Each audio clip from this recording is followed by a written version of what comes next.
où? Eh ben, Ah oui, il était là, je ne le savais pas.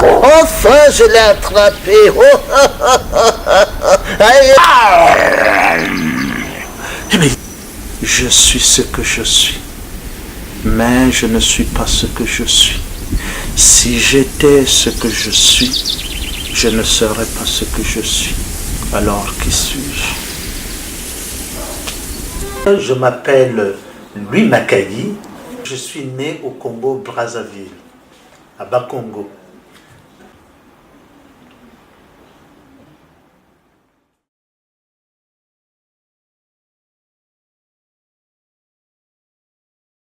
Enfant, d'abord je suis fils unique. J'ai été un grand timide. Ah oui, je préférais observer les choses sans parler. Et il y a une chose que j'ai faite quand j'étais enfant. Je devais avoir peut-être 6 ans. J'étais malade. Et ma mère en parle jusqu'à présent. J'étais malade. Elle me demande, mais tu souffres de quoi? Mais comme j'avais mal à la langue, moi j'ai dit à ma mère, eh ben c'est de la salive que je souffre. Mais elle dit, mais c'est impossible, tu ne peux pas souffrir de la salive. Je dis, ben si. Et c'est pour montrer comment j'ai été vraiment timide, un enfant assez timide, assez beaucoup réservé. Puis j'ai eu un oncle qui avait fait des études en France. Quand il est rentré au Congo, ma mère a dit à son frère, est-ce que tu peux prendre mon fils? D'abord, je suis fils unique. Elle a dit, est-ce que tu peux prendre mon fils pour qu'il puisse avoir une chance dans sa vie? Je suis allé habiter chez mon oncle. Et c'est là où je me suis rendu compte que je rentrais dans un autre univers. Là, chez mon père et ma mère, c'était l'oralité. C'était le non-dit. Ah, va me chercher ça, tu sais même pas quoi. Ah, mais je t'ai dit ça, tu vois pas. Bon, oui. Mais là, chez mon oncle, c'est le dit. Tu sens, on ne parle que français. On ne parlait plus la langue du pays. Moi, je parle l'ari. On ne parlait pas l'ari. Et je me retrouve avec des cadets. Ces enfants étaient plus jeunes que moi. Des enfants qui me parlaient français. Je dis, mon Dieu. Et un jour, ils ont pris un livre. Ils m'ont lu un livre. Oh, je me suis dit, mais attends, est-ce que tout ce qu'il est en train de dire sort de ce livre? Bon, je vais voir. Le lendemain, j'ai dit, est-ce que tu peux me relire le livre là? Parce que j'avais retenu quelques mots. Bah, il reprend le livre, il lit. Oh, je retrouve ces mots-là, je dis, mon Dieu. Mais je suis le plus grand, il faut que je me force à lire. Alors j'ai commencé à lire les aventures de Tintin. C'est comme ça que j'ai réussi à savoir lire. Je lisais les aventures de Tintin, puisqu'il y a l'image, je commente mon image. Oui, oui. Mais la chance que j'ai, et ça ce n'est qu'après que je l'ai découvert, c'est que j'ai une mémoire visuelle. C'est-à-dire, je prends les choses et je peux créer. Et ça, c'est quelque chose qui m'a beaucoup sauvé. Et comme j'étais le plus grand par rapport à ces petits-là, et ils m'apprenaient à lire, moi je dis, il faut que je leur apprenne aussi quelque chose. Avec le peu de français que j'avais, j'essayais de traduire les contes de mon grand-père. Je leur racontais, et comme j'ai une voix, paraît-il, qui apaise, alors ces enfants étaient là, ils disaient, ah, raconte, raconte, raconte, raconte. Et bien j'essayais, avec les fautes, avec tout, avec les gestes, surtout les gestes. Vous voyez mes mains ont la parole.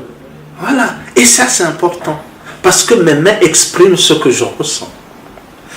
Vous qui me regardez souvent, sachez que si vous vous exprimez, si vos mains disent il faut qu'on fasse le geste, eh bien, celui qui est à côté de vous verra que vous êtes sincère.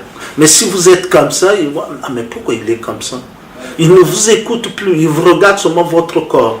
Notre corps, c'est un livre ouvert. Il faut savoir le lire.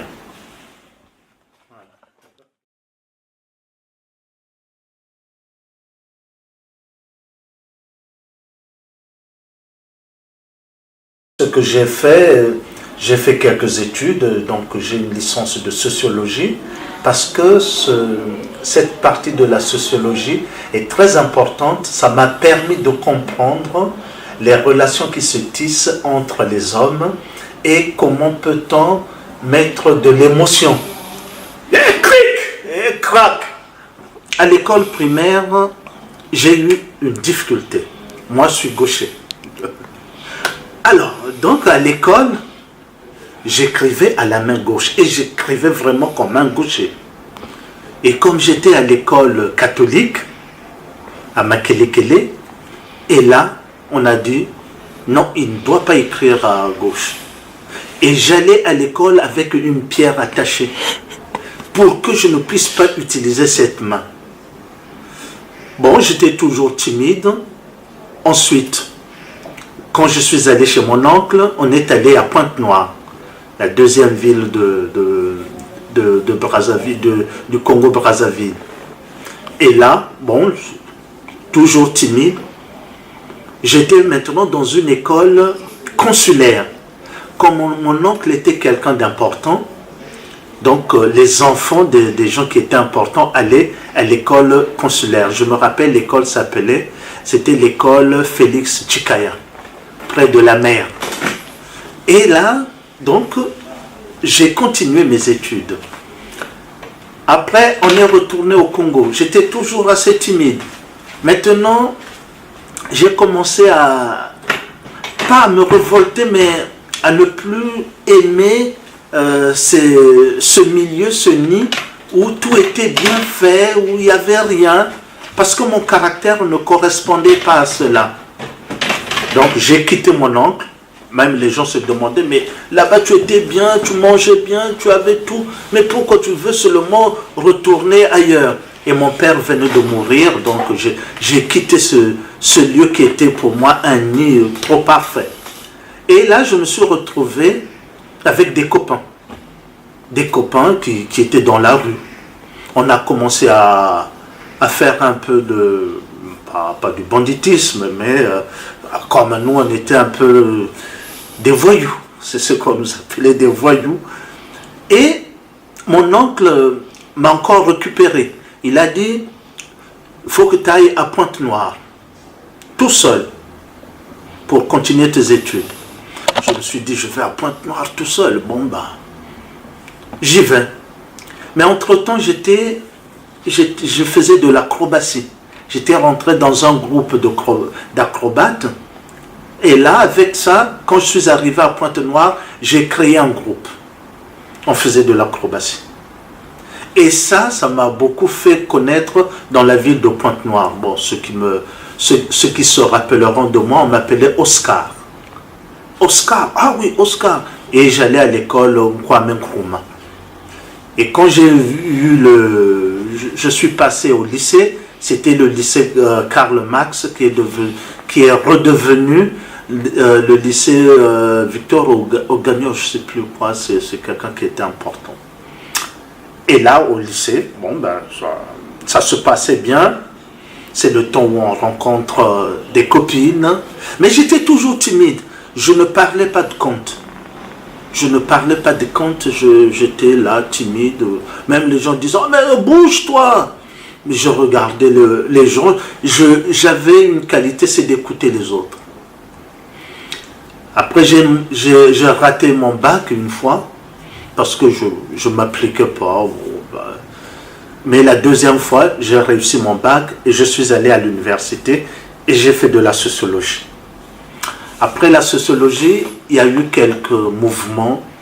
Bon, j'ai eu ma licence, j'ai une licence de sociologie, parce que cette partie de la sociologie est très importante. Ça m'a permis de comprendre les relations qui se tissent entre les hommes et comment peut-on mettre de l'émotion. Je suis venu en France. En France, j'ai essayé. Je suis allé à l'école de démographie. J'ai eu le premier diplôme. Après, bon, comme il n'y avait pas de bourse, j'ai arrêté. Et cric, et crac.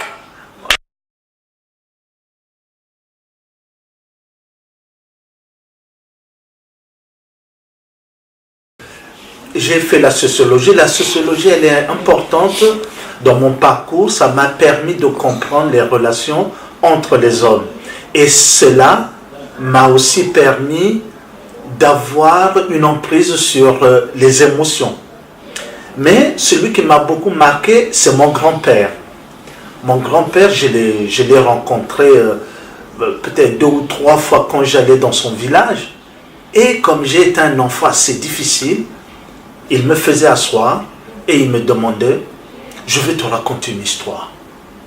J'étais là, mais comme c'est le grand-père, il fallait que je l'écoute. Donc j'essayais et il racontait son histoire. Et à la fin, il me posait toujours la même question. As-tu bien compris? Je disais, bah oui, tu m'as parlé des animaux, de ceci, de cela. Ah, j'espère que tu as bien compris. Ah oui, mais il y avait tel animal, il s'est fait avoir. Ah, ne sois pas comme cet animal.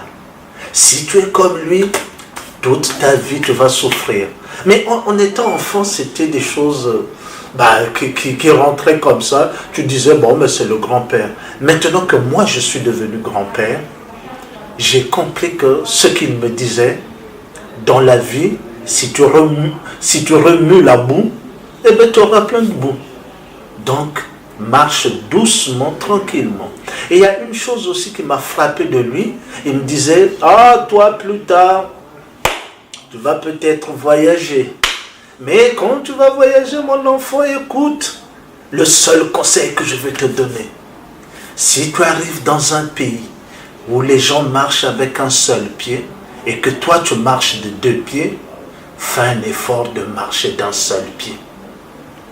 Et tu ne seras pas étranger.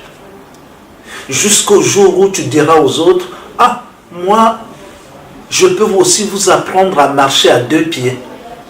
Et là, les gens vont dire, voilà, il nous apporte quelque chose. Mais si tu arrives un jour, toi avec tes 2 pieds, les autres ont un pied, forcément, on va te rejeter. Et ça, c'est quelque chose qui m'a marqué. Et clic, voilà.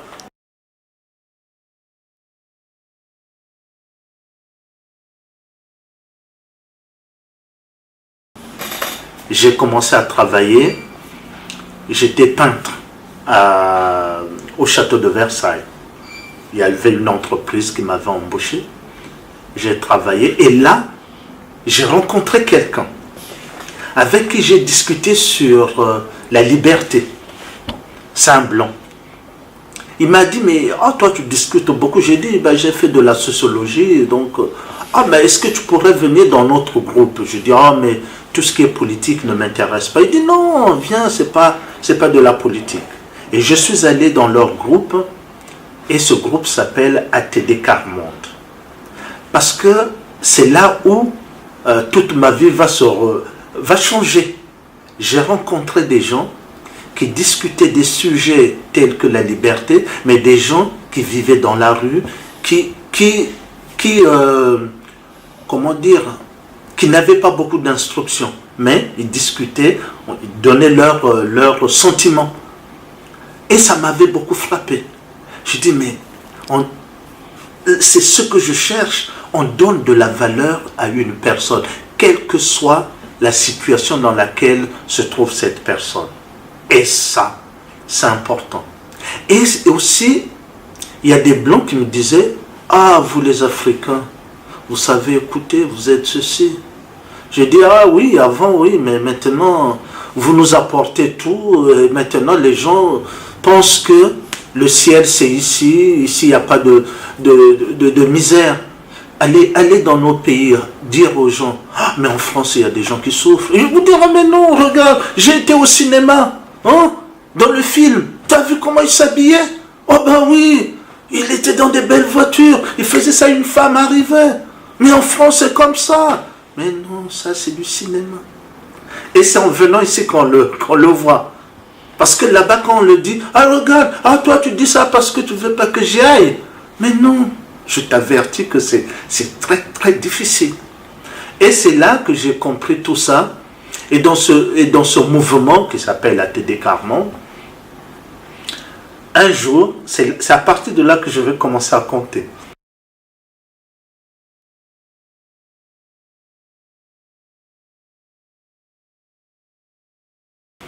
Un jour, c'était le Mardi Gras. J'ai une fille que j'avais eue au Congo qui était venue en France. On nous avait invités. On arrive, il y avait des Anglais, il y avait des Belges. Et à un moment, l'animateur nous dit, eh bien, aujourd'hui c'est Mardi Gras, chacun va présenter quelque chose de soi. Ben, moi je regarde ma fille, mais qu'est-ce que je vais présenter? Ah ben on nous montre du doigt déjà, ah vous qui venez de l'Afrique, montrez-nous quelque chose d'africain. Oh, je dis, mais je trouve... Ben, tout à coup j'ai eu un flash. Et là, c'est comme si mon grand-père me dit, mais je t'ai raconté des histoires. Une histoire de mon grand-père est venue se mettre en moi. Et quand c'est fut mon tour, je suis monté sur l'estrade avec ma timidité. Mais c'est en ce moment-là, quand je compte, je ne suis plus timide. Je vais dans un monde où je vais décrire chaque chose, tout ce qui tombe. Et là, j'ai commencé mon histoire. Il était une fois un homme qui était tellement têtu. Quand on lui disait quelque chose, il disait, oh, ne me racontez pas ça, dites-moi autre chose. Et un jour, il a trouvé un terrain où il n'y avait rien. Oh, je vais faire mon champ ici. Il est allé voir les gens du village. On lui a dit, pas sur ce terrain-là. Ce sol est sacré. Moi, je m'en fous. Et il a commencé à couper les arbres, à enlever les herbes. Et tout à coup, il a entendu une voix qui sortait de nulle part. Et toi, que fais-tu? Il tremblait. Il a dit, ah, je suis en train d'enlever les herbes pour en faire un champ. Ah bon? Eh ben, je t'envoie mes guinaros.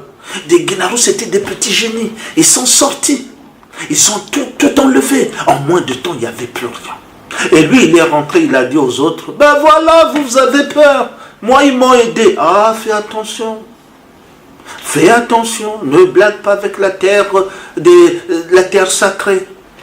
Ainsi, à chaque fois qu'il faisait quelque chose, brûler, semer, eh ben, il était toujours aidé.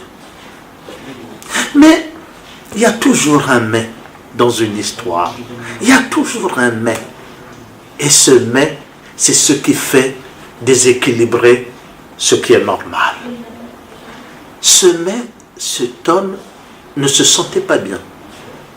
Il va dire à son fils, mon fils, peux-tu aller garder mon champ pour que les oiseaux ne mangent pas ce que je vais récolter? Le fils est allé. Non, le fils, c'était du mil. Il a coupé un bout de mil. Il en a goûté. Et la grosse voix dit, que fais-tu là? Il a dit, j'ai coupé le mil pour goûter. Ah bon, je t'envoie mes guinaros. Et les guinaros sont sortis. Ils ont tout détruit. Et quand le père est arrivé, il voyait son fils. Il a dit, mais qu'est-ce que tu as fait? Mais papa, j'ai coupé un morceau, j'ai mangé. Puis j'ai entendu une grosse voix, les gens sont sortis. Oh, il était tellement en colère. La colère, je vous le dis, n'est pas bonne conseillère. Eh bien, il a giflé son fils. Eh bien, le chef des Guinaros a posé la question. Que fais-tu là? Ah ben, j'ai giflé mon fils. Alors, je viens t'aider. Eh bien, les Guinaros sont sortis, ils ont giflé l'enfant. L'enfant est mort. La mère se dit, ah, mon enfant est en haut, il faut que j'aille lui donner à manger. La mère arrive, il voit l'enfant qui pleure. Elle pleure. Oh mon Dieu. Que fais-tu là? Je pleure mon enfant qui est mort. Eh bien, je t'envoie les guinaros. Les guinaros sont sortis. Ils ont pleuré. Ils en ont fait un lac. Ils ont continué à pleurer. Et ça a coulé. Ça fait la première rivière, le premier fleuve du monde. Si un jour tu vois une source d'eau, rappelle-toi qu'il y a des gens qui pleurent en dessous. Eh bien, j'avais raconté cette histoire de mon grand-père. À la fin, tout le monde me regarde. Moi, je disais, mon Dieu, qu'est-ce que j'ai fait? Et paf, on a applaudi. Je me dis, mais c'est quoi? Et les autres autres enfants sont allés voir ma fille. Ah, mais ton père est génial. Est-ce qu'il te raconte des histoires? Ma fille a dit, ah non, c'est la première fois que je vois mon père raconter une histoire. Moi, il ne m'a jamais raconté une histoire. Et le lendemain, au petit déjeuner, tous les enfants sont venus s'asseoir autour de moi. Allez, allez, raconte-nous cette histoire encore. On veut encore l'entendre. Ah non, non, il y a un enfant qui a dit non, moi je vais vous la raconter telle que je l'ai écoutée. Et j'ai laissé les enfants parler. Et les animateurs ont dit, tu as quelque chose en toi qui vient d'être ouvert. C'est-à-dire, tu as en toi l'enfant. En toi, tu es un enfant. Et les enfants, quand ils te voient, ils sentent ça. Ce n'est pas une question de raison, mais c'est une question d'émotion. Et à partir de là, j'ai commencé à grandir.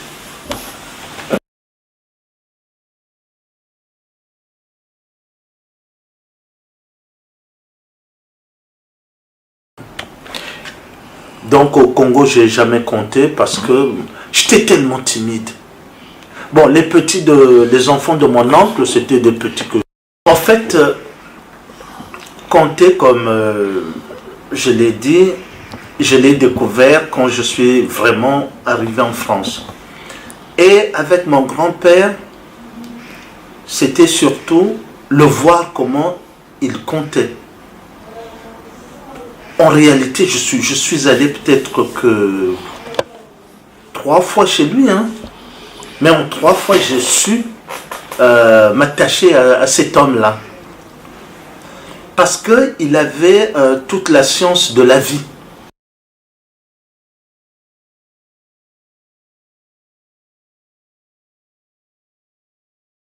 Une fois, au pays Congo, il y avait un petit village. Dans ce petit village, tous les gens se connaissaient. Il y avait un respect tellement que les autres gens, quand ils arrivaient, ils demandaient votre village est différent. Et oui, il était différent. On respectait tout le monde, du plus petit au plus âgé. Ce village avait été très très renommé. Ah oui, les gens y aimaient ce village. Ce village, il y avait un jeune homme. Il s'appelait Wamona. Wamona signifie c'est celui qui voit. Wamona était un chasseur, un grand chasseur. Tout le monde savait que Wamona, quand il allait à la chasse, il revenait toujours avec du gibier. Ah, tout le monde voulait avoir Wamona comme gendre, Wamona comme gendre. Tout le monde voulait qu'il soit le gendre, qu'il se marie avec leur fille. Wamona avait choisi une autre femme. Cette femme, tout le monde disait, ah, tu as la chance, tu as épousé Wamona. Ah, la pauvre fille, elle était contente. Le temps est passé, voilà que la femme de Wamona était enceinte.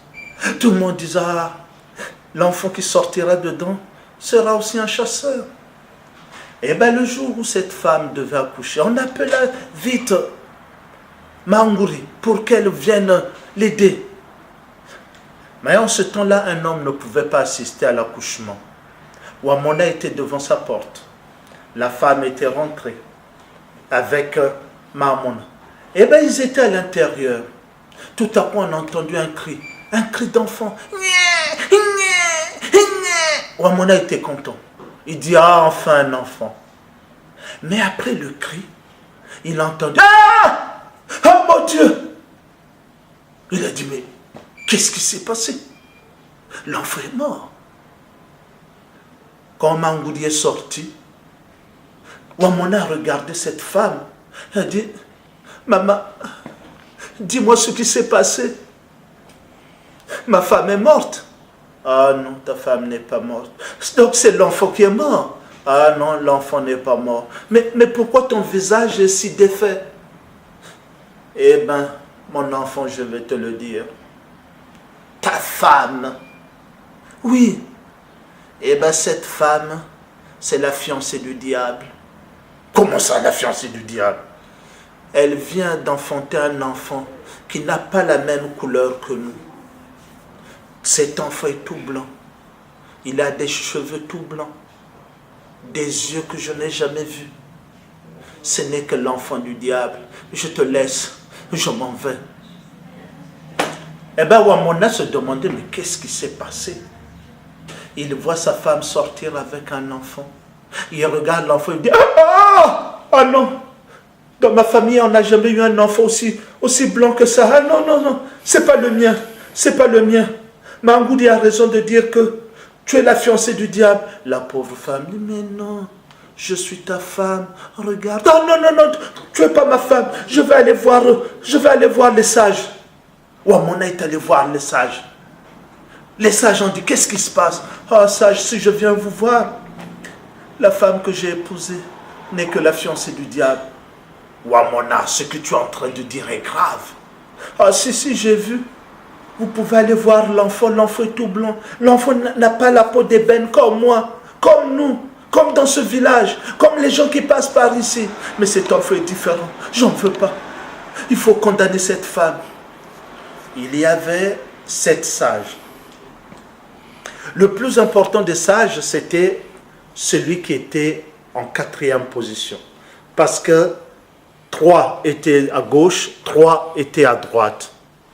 Et c'est lui qui faisait l'équilibre. Alors, il a simplement dit à Wamona, laisse-moi voyager. À mon retour, je te dirai quelle sera la sentence.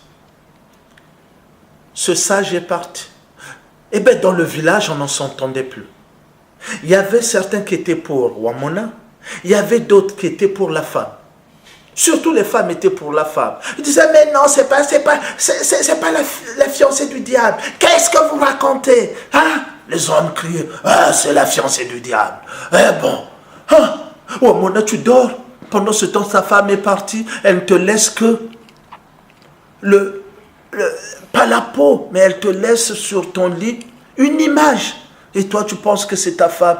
La vraie, elle est partie. 7 jours après, le sage qui était parti est revenu. On a rassemblé le village et on a mis les 7 chaises.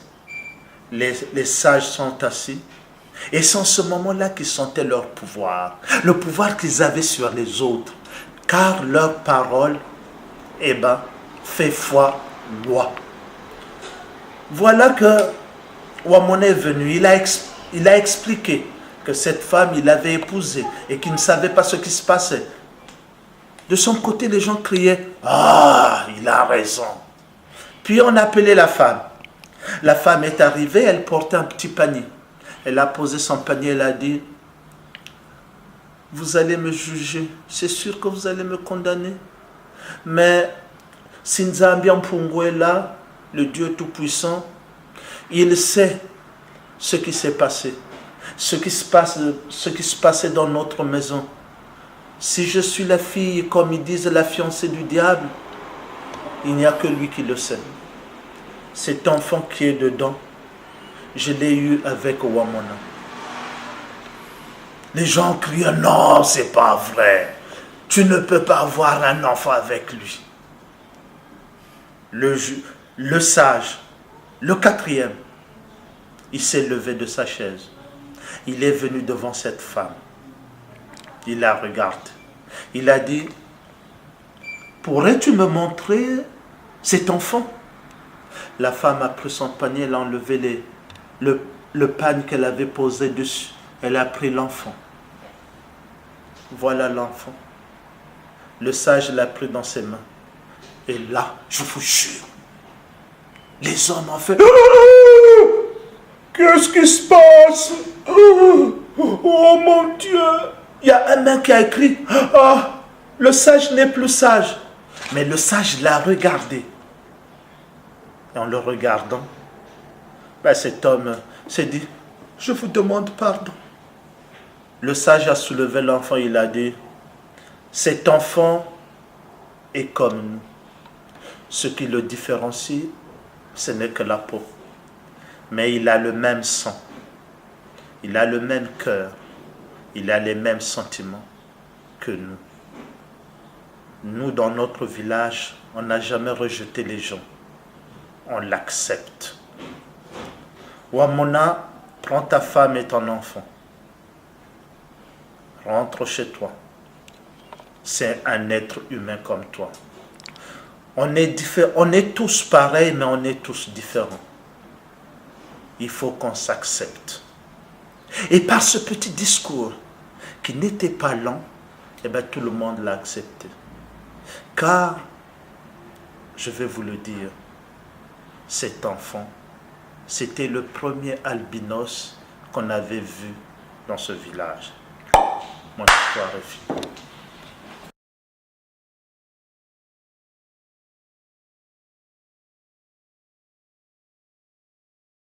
Pour ce qui concerne les contes, les enfants sont tellement épatés par ce que je fais, puisque après j'avais été embauché par la ville de Besançon, où je travaille depuis 1993 que je travaille pour la ville.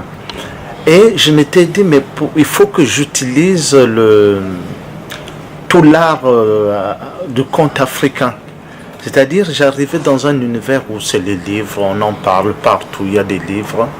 Moi, je me suis dit, bon, j'ai du mal à écrire des contes. Je me suis dit, ce que je vais faire, je vais lire des contes, et comme j'ai une mémoire assez visuelle, et en refermant, je reconstitue mon histoire. Donc, c'est ce que j'ai fait. Donc, je vais dans les écoles à l'heure du midi, on forme des groupes, et je leur conte l'histoire. Et les enfants étaient tellement épatés de voir comment quelqu'un pouvait retenir une histoire. Ils me demandaient, mais est-ce que tu as écrit cette histoire? Je dis non, voilà le livre. Je leur montre le livre, mais moi je n'ai fait que lire. Et après, avec mes propres émotions, j'ai reconstitué une histoire. On m'a tellement posé des questions, j'ai dit aux enfants, le premier défi que j'ai eu, j'ai dit à des enfants, on va écrire une histoire. Et c'est un groupe. Alors, ce qui est original, c'est pas que chacun va écrire son histoire, mais c'est un conte commun, collectif. Alors, qu'est-ce que je fais? Je donne des règles aux enfants. Il faudrait qu'on soit dans l'imaginaire. Il faudrait pas qu'on parle de la voiture ou je ne sais de quoi. Et chaque enfant va me donner un début d'histoire. Je vais prendre le début le plus intéressant et ensuite, celui qui l'a eu va compter pendant 10 minutes. Moi, j'ai un magnétophone, j'enregistre. Et à la fin, je l'arrête. Après 10 minutes, je l'arrête. Je demande à un autre enfant qui peut compléter ce que vient dire leur copain. Ainsi de suite, chacun va ajouter quelque chose à ce conte. Maintenant, la séance d'après, quand on a fait ça, moi je rentre chez moi puisqu'il s'écoulait toujours une semaine. Je réécoute ce qu'on a écrit. Et quand je réécoute, je le mets maintenant oralement. Et quand je rencontre les enfants, je leur dis, voilà, la dernière fois on a travaillé sur ça, voilà comment j'ai ressenti l'histoire, qu'est-ce que vous en pensez? On modifie tout ce qu'il faut modifier. Mais la dernière partie de l'histoire, ben, je la fais tout seul. Eux, ils ne savent pas comment va finir l'histoire. Et maintenant, pour eux, pour l'entendre, je les invite à la médiathèque avec leurs parents, leurs amis, et ils viennent écouter toute l'histoire. Entre-temps, j'allais à la mairie avec l'histoire, je leur demandais de me faire des petits fascicules. Et chaque enfant avait son histoire. Ah, il avait son fascicule avec lui. Le nom, la date, les écoles, à quel moment ça s'est fait. Et c'est tellement, ça m'a tellement, comment dire, ému que ces histoires-là, je les racontais un peu partout, dans les écoles où j'avais pas travaillé. Et j'avais un responsable qui avait dit, on est sur un thème de l'Afrique. Est-ce que tu peux écrire une histoire, un conte africain avec des enfants? Bon, vous imaginez, je vais écrire un conte africain avec des enfants qui n'ont jamais été en Afrique. Eh bien, on l'a fait. J'ai pris 2 classes, 2 écoles différentes.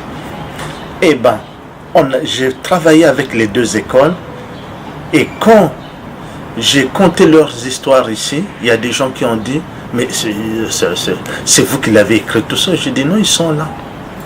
Je posais des questions, ils répondaient, Si quelque chose ne correspondait pas à l'Afrique, je disais non, ça ne correspond pas.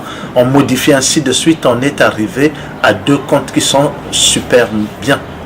Ah oui, c'est comme ça. Donc du coup, travailler le compte pour moi, c'est vraiment très très important. Mais ce qui est important dans les comptes aussi, c'est le gestuel. Les gestuels, j'ai beaucoup observé des gens, comme je disais quand j'étais enfant. Je regardais bien les choses, j'analysais. Et maintenant, dans mes contes, quand je parle beaucoup de femmes, il y a beaucoup de gestes de douceur. Quand je fais ça, l'enfant sait de quoi je parle. Et quand je fais ça, il sait que ça doit être quelqu'un qui doit faire peur. Quand je fais ça, comment il a été celui-là. Il sait que il n'inspire pas confiance. Il faut arriver avec sa voix, à créer quelque chose que l'enfant, lui, il va imaginer. C'est pourquoi un conteur n'a pas vraiment trop besoin de décor. On va lui mettre ceci, on va mettre... Parfois, si le décor dépasse ce qu'on raconte, les gens ne regardent que le décor. Ah, ça c'est bien. Ah, la fleur là, c'est bien fait. Eh bien, on n'écoute plus personne.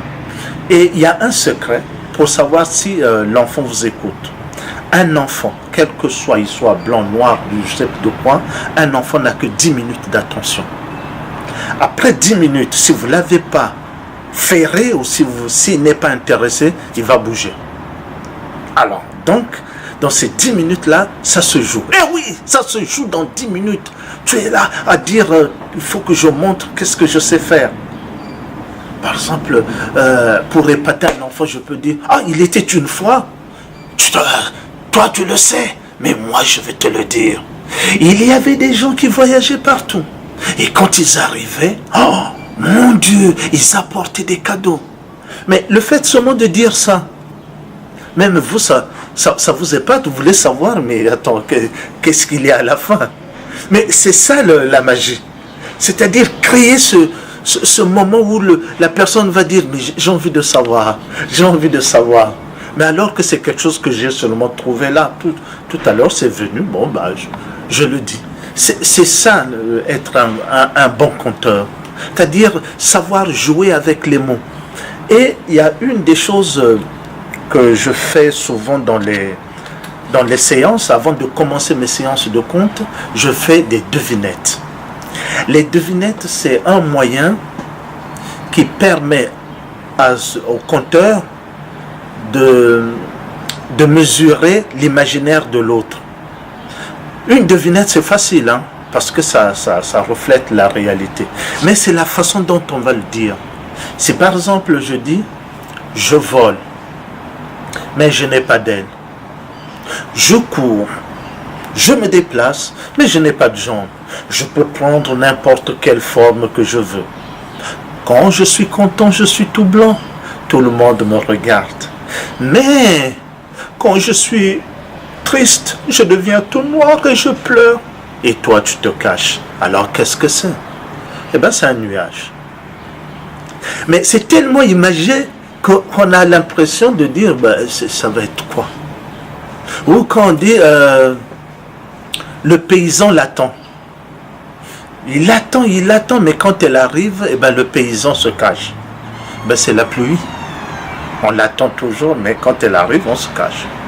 Voilà, avec ce genre de choses, ces échanges, ça permet à l'enfant de se préparer, d'entendre ce qui sort de la réalité. Et ensuite, dans les devinettes, ce qui est important, même quand je compte, ce qui est important, c'est de ne pas dire à quelqu'un, ah non, ce que tu dis n'est pas vrai. Non. Non. Chacun te dira ce qu'il sait. Parce que personne n'a la vérité. On a une vérité, une portion de vérité qui plus tard peut-être va changer, mais à l'instant où on parle, c'est une vérité. Donc quand un enfant me dit, ah ben ceci, cela, ben, moi, en tant qu'adulte, je ne lui dirai pas non, mais je lui dirai, toi tu penses ça, mais moi je pense ceci. Je lui donne une autre façon de voir, mais sans condamner sa façon. Parce que quand on est en face de certains enfants, ils sont tellement brimés que le fait de leur dire non, peut-être qu'il avait confiance en vous, et bien cette confiance s'écroule. La confiance, c'est une des choses la plus importantes dans le conte. J'ai confiance. Le premier conte, c'est celui qui crée la confiance. Après le reste, ben, on est dedans. C'est important. Voilà tout le travail d'un conteur. Moi, par exemple, pour travailler, parce que beaucoup me demandent, mais comment tu fais pour travailler maintenant? Pour travailler, je prends un livre, je vais le lire, je le ferme, c'est fini. Je n'apprends pas, oh non, j'apprends pas. Je le ferme, je rentre chez moi. Il y a quelques questions que je vais me poser. De quoi me parlait l'histoire? Qui était le héros? Qu'est-ce qui a déstabilisé ce qui était normal? Et pour revenir, qu'est-ce qu'il faut faire? Quelles sont les épreuves? Et quand il est revenu à la normale, l'histoire est finie. Et quand on a ces questions-là, on peut travailler n'importe quel texte. Ensuite, ce qui est important, comme moi je travaille beaucoup avec des enfants, ce qui est important, c'est toujours d'avoir des comptes finis. C'est-à-dire, celui qui a fait le mal, le paiera à la fin. Soit il en meurt. Celui qui a fait du bien, quelles que soient ses souffrances, eh bien, à la fin, il est récompensé. Parce que nous, en tant qu'Africains, on a été beaucoup, bon maintenant on ne l'est plus depuis la colonisation, mais on a été beaucoup formés par ce genre de choses. C'est la parole. Même c'est dit partout dans la Bible, la première des choses qui est arrivée dans le monde, c'est la parole. C'est l'être, la parole. Après la parole a tout créé. Même un enfant qui vient de naître, il n'apprend pas d'abord à écrire. Il apprend d'abord la parole, à écouter, puis à parler, puis il va apprendre à écrire. Donc, écrire ne vient qu'après la parole. C'est la parole qui est importante. Quand on a le même répertoire, quand on a les mêmes mots, eh bien, on se comprend. Mais quand on ne se comprend pas, parce qu'on peut avoir des gens ou des enfants qui ont du mal à comprendre, eh bien, les gens qui n'arrivent pas à vous comprendre quand vous comptez, ils lisent votre corps. Le corps, c'est tout un livre. Les gestes que vous allez faire, lui, il va les dire, ah ben, il veut me dire ceci. Voilà ce qui est important dans les contes, c'est ça. Je pense que j'ai beaucoup expliqué la partie conte. De moi, je continue à compter. Là, peut-être bientôt, peut-être dans 5 ans, je vais aller à la retraite. Mais ce que je compte, c'est de créer une petite association, de compter, d'être invité. Mais pour moi, c'est tellement une passion que je peux passer 2 heures, 3 heures à compter. Une fois, j'étais allé à Amiens, dans une bibliothèque, et la séance commençait à 14h30. Les enfants sont arrivés, les animateurs sont venus me voir. Oh, j'espère que ça ne va pas durer longtemps parce qu'il y a un goûter. Les enfants sont tellement excités, il faut qu'ils... Oh, j'ai dit, mais attendez, on va s'asseoir. Moi, je vais guider, je vais voir ce que je peux faire avec ces enfants. Eh bien, ils devaient partir à 15h30. Ils sont sortis de là à 17h. Et après, ils m'ont dit, mais comment vous avez fait? Mais non, c'est les mots, la voix, les gestes. Et puis, je leur ai donné la confiance. Je leur ai donné le respect.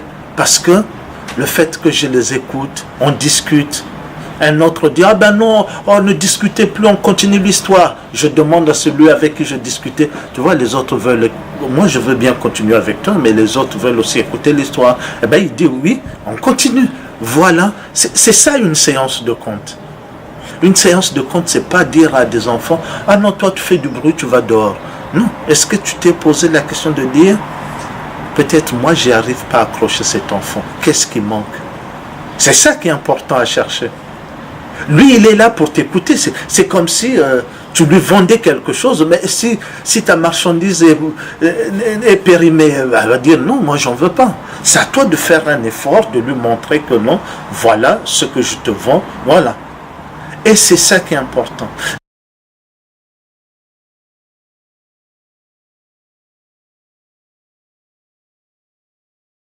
Ce qui me déplore un petit peu, c'est que l'Afrique perd beaucoup de ce genre de choses.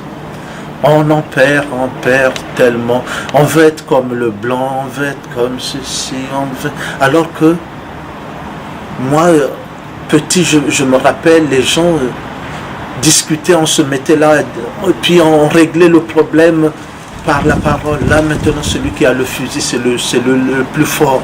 Celui qui a... Mais ça ne sert à rien. On est en train de se détruire.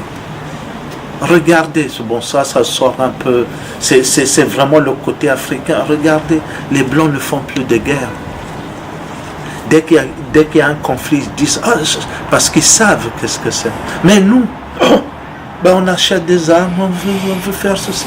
Ça, on perd vraiment le côté humain qu'on avait, le côté humain que les Blancs disaient, mais vous, comment vous passez votre temps comme ça?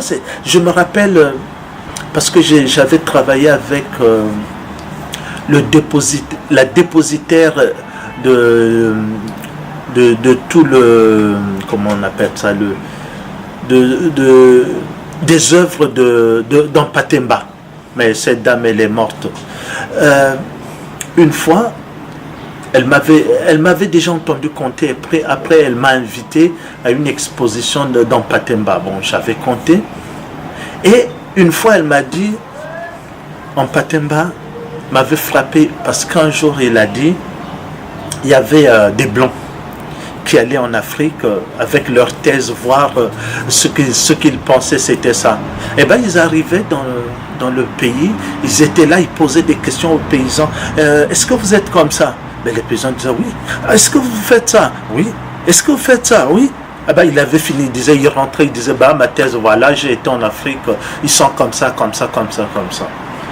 Et en Patemba leur avait dit, vous êtes sûr de ce qu'ils vous ont dit?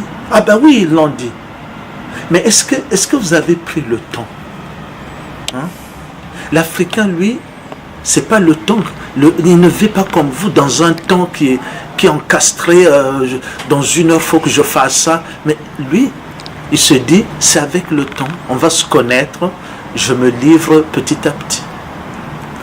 Vous qui allez avec vos thèses, restez dans ces villages, jusqu'à ce qu'on vous accepte, et là, on vous dira des choses. Et ça m'avait beaucoup frappé. Eh oui, on est tellement dans un monde où tout va tellement vite qu'on n'a plus le temps même de faire les choses bien comme... il faut que je finisse ça dans une heure. Mais non. L'Africain vivait hors temps. L'Africain, ce qui est important, c'est d'arriver à l'objectif. Le temps, il n'avait pas d'emprise. Parce qu'il disait, le temps, c'est pas moi. Mais dès qu'on a eu les montres et autres, des choses qui nous font dire, voilà, ça s'est écoulé, voilà, donc, le temps. Tout ça, c'est parce que c'est ce côté africain, côté culture qui pas disparaître, mais qui change.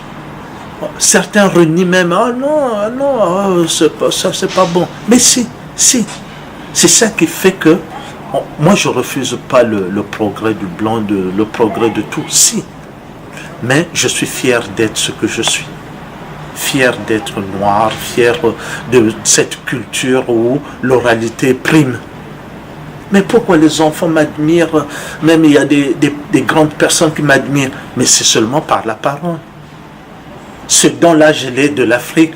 Je ne l'ai pas d'ici. Je l'avais et puis ici, il a germé. Il est devenu important. C'est vraiment ce côté-là. Ressaisissons-nous.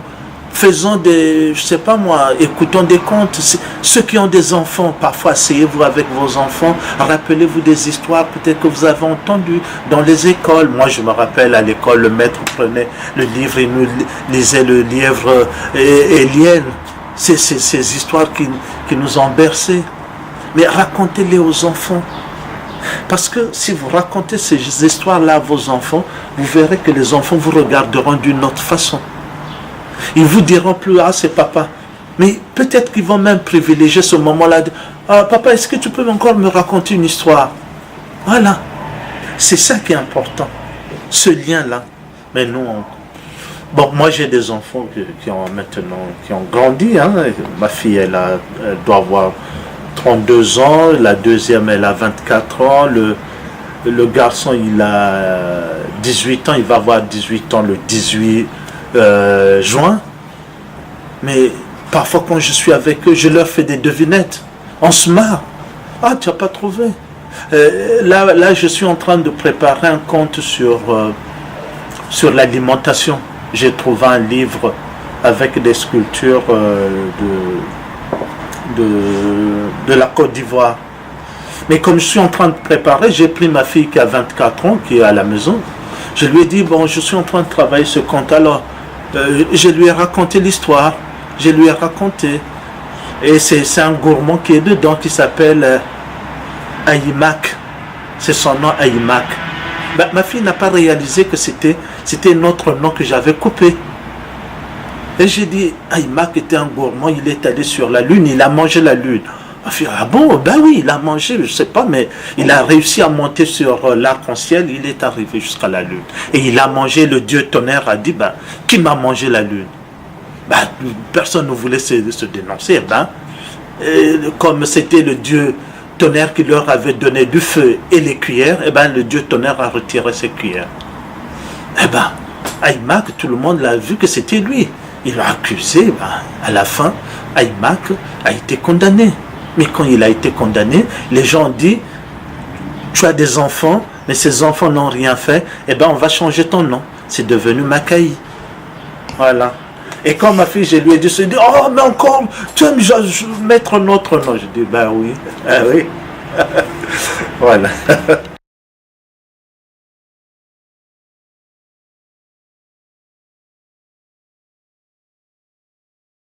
Avec le temps, j'ai compris que, par exemple, en Afrique, on nous parle qu'il y a beaucoup de conteurs, mais le vrai conteur te dira toujours, si tu viens pour apprendre chez moi, il n'y aura ni crayon, ni papier. C'est en m'écoutant, en me regardant, que tu vas te forger ton histoire.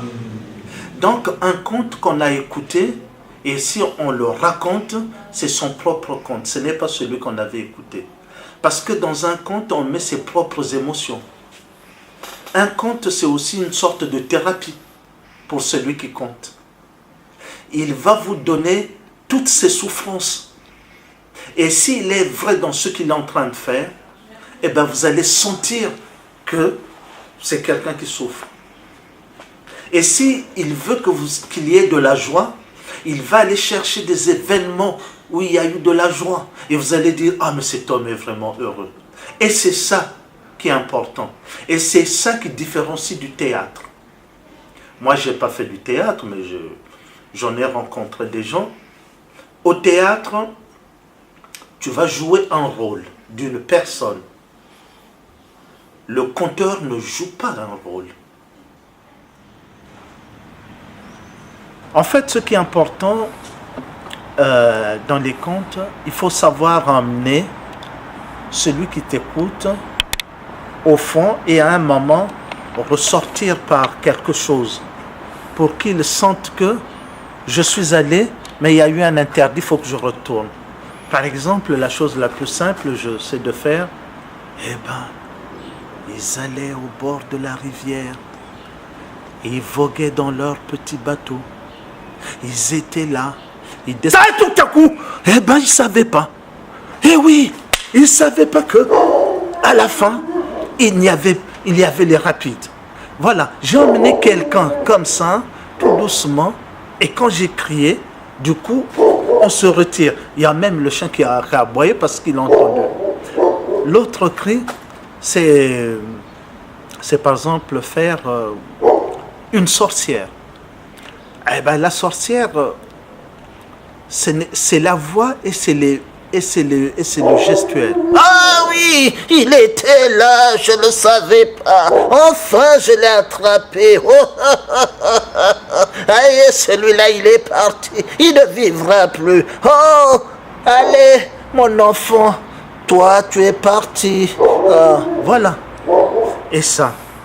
Il y a l'autre chose aussi, une femme qui veut qu'on l'admire. Elle est là. Ah, vous savez, je ne voulais pas vous le dire, mais je vais quand même vous le dire. J'ai trouvé un mari. Oh mon Dieu, que j'en rêvais, mais j'en ai eu un. Oh, il est tellement chou, il est tellement beau. Oh, j'espère qu'on aura des enfants comme lui. Voilà.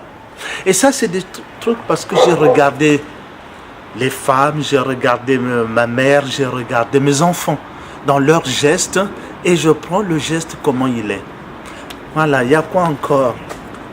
Le pleur, tout ça. Alors, par exemple, une fois, je contais une histoire et il y avait une femme qui pleurait. Et bon, donc j'ai pris les mimiques de cette femme qui pleurait. Et un enfant s'est levé, il est venu devant moi, il m'a dit, ne pleurez pas. Alors c'est comment? J'étais là, après tout à coup j'ai fait, oh mon Dieu, quelle souffrance, oh mon Dieu. Voilà ce qui est arrivé. Pourtant il était là avec moi, je le regardais. Mais quand il est parti, il s'est fait manger par un animal. Oh mon Dieu, quelle souffrance.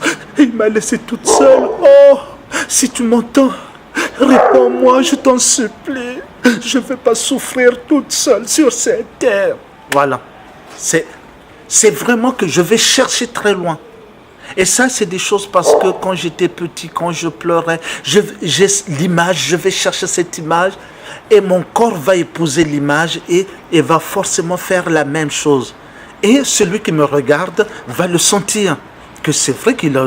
Mais oui, c'est comme s'il pleurait. Ça, c'est le chat. Le lion, c'est dans une histoire que je contais qu'il y avait un homme à qui on avait demandé d'avoir le lait de la lionne et dans la peau de son enfant. Il avait donné de la nourriture à la lionne et la lionne lui a dit, comme tu m'as nourri, qu'est-ce que tu veux que je te donne? Il lui a dit, je veux que tu me donnes un de tes enfants, je vais le tuer et je prendrai sa peau pour en faire une outre et prendre ton lait. Et la lionne a dit, ah, si je n'avais pas juré que je te donnerais tout ce que tu demanderas, je t'aurais mangé. Mais je ne peux plus revenir sur ma parole. Prends un de mes enfants, va le tuer sans que j'entende son cri. Puis après tu viendras me traire. Mais attention, je vais rugir 3 fois. Si à la 3e fois tu es derrière moi, je vais te dévorer. Eh bien, ce jeune homme est allé, il a tué le petit lion, il a fait le sac, il est revenu. Et il est en train de traire la lionne et tout à coup, il entend... Eh bien, il est resté. Il a continué. Et à la 3e fois, quand il a entendu... la lionne s'est retournée, mais bon, il était déjà parti. Voilà comment je... Les animaux. Ouais. Voilà. Et voilà, c'est comme ça que je travaille.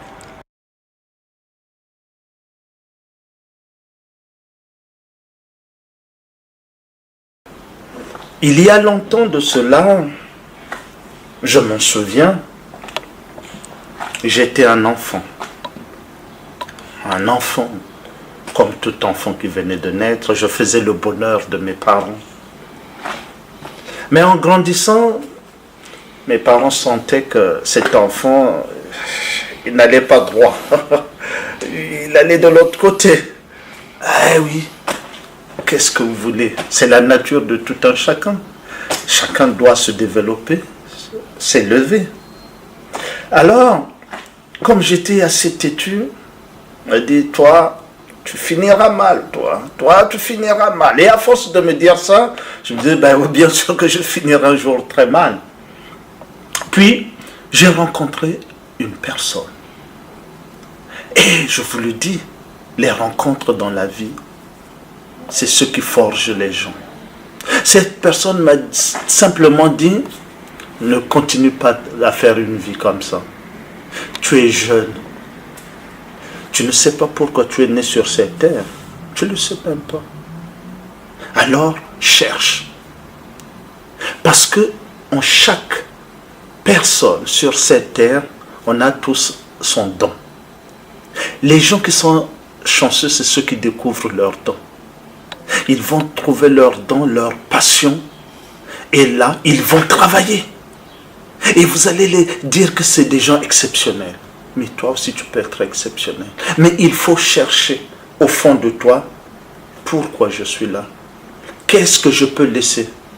Parce qu'avant de mourir, laissons de ce que nous avons de meilleur sur cette terre. Pour que les gens puissent avancer. Eh bien, ces paroles-là, on me les avait données. Ah ben, je me suis dit, il faut que je cherche. Je cherche. On cherche. Je cherche. J'ai vécu avec une femme en ménage. Ça n'a pas marché, elle est partie. J'ai continué à chercher. Jusqu'au jour où, par le pur hasard, des enfants, des innocents, assis devant moi, leur racontant une histoire vieille, je ne sais de combien d'années. Et ces enfants ébahis qui me regardent, je me revois, mais moi aussi j'aurais voulu avoir des gens qui me racontent des histoires. Et je vous jure que je venais de découvrir ce don, pourquoi je suis sur cette terre. Raconter des histoires, donner des mots, donner un sens à un mot, un mot qui va vivre, qui va vous emmener loin et qui va aller au fond de votre cœur. Tournez. Et je vous dis, depuis que je conte des histoires, j'ai vu des enfants venir avec leurs enfants me dire « Ce monsieur-là raconte des histoires, mais il n'a pas changé. » Alors que j'ai des cheveux tout blancs. « Non, il n'a pas changé. Vous n'avez pas changé. » Alors que je marche difficilement.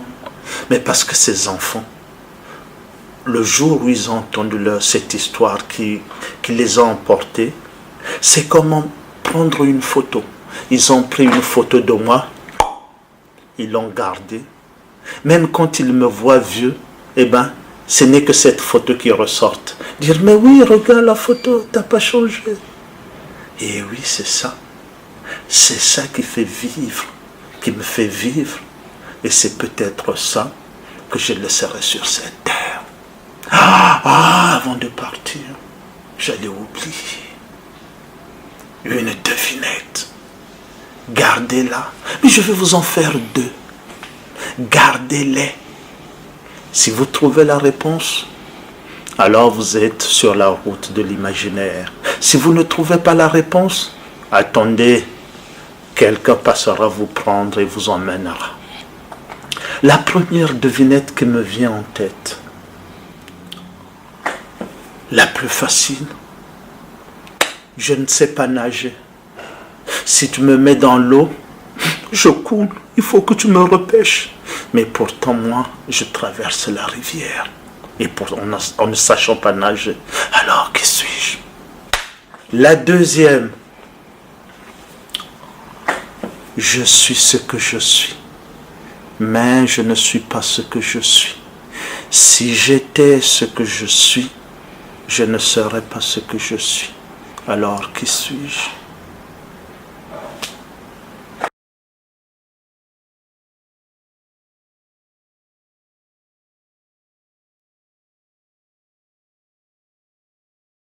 Merci.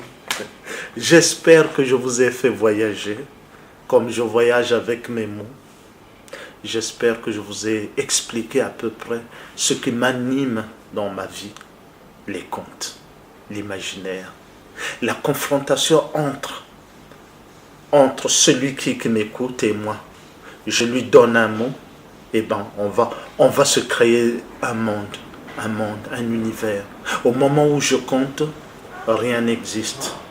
Tout ce qui est autour de moi n'existe plus. Ce qui existe, ce sont les mots qui vont circuler, les mots qui vont prendre vie. C'est ça, compter. C'est ça, l'Afrique d'Afrique. Voilà. Et Voilà. Kasukulu. Et